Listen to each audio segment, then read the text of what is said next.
இன்றைக்கி வீடியோவில் கருவேப்பிலை சாதம் எப்படி செய்யலான்னு பார்க்கலாம். அதுக்கு வந்து 2 ஸ்பூன் அளவுக்கு வேர்க்கடலை எடுத்துக்கோங்க. அதாவது மல்லாட்டை 2 காஞ்ச மிளகாய், எதுவுமே எண்ணெய் விடாமல் நல்லா வறுத்து எடுத்துக்கோங்க. ஒரு கைப்பிடி அளவுக்கு கருவேப்பிலையை நல்லா கழுவிட்டு தண்ணி இல்லாமல் துடைச்சிட்டு அதையும் நல்லா எண்ணெய் விடாமல் வறுத்து எடுத்துக்கோங்க. நல்லா ஆற விட்டுக்கோங்க.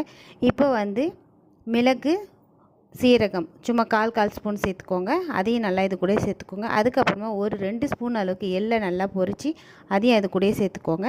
எல்லாத்தையும் ஆற விட்டு பொடி பண்ணி வச்சுக்கோங்க. இப்போது நல்லெண்ணெய் விட்டுக்கோங்க. கடுகு, உளுத்தம்பருப்பு, கடலைப்பருப்பு, கருவேப்பிலை சேர்த்துட்டு 2 பச்சை மிளகாய் மட்டும் சேர்த்துக்கோங்க காரத்துக்கு தகுந்த மாதிரி. இப்போது நம்ம அரைச்ச பொடியை அது கூட சேர்த்துக்கோங்க. உப்பு தேவையான அளவு சேர்த்துக்கோங்க. இந்த சாதம் வந்து 3 பேர் சாப்பிட்லாம், அந்த அளவுக்கு நான் செஞ்சுருக்கேன். ரொம்ப சூப்பராக இருக்கும். முடி வளர்ச்சிக்கு ரொம்ப ரொம்ப நல்லது. இந்த வீடியோ பிடிச்சிருந்தால் லைக் பண்ணுங்கள், ஷேர் பண்ணுங்கள், கமெண்ட் பண்ணுங்கள், சப்ஸ்கிரைப் பண்ணுங்கள். நன்றி.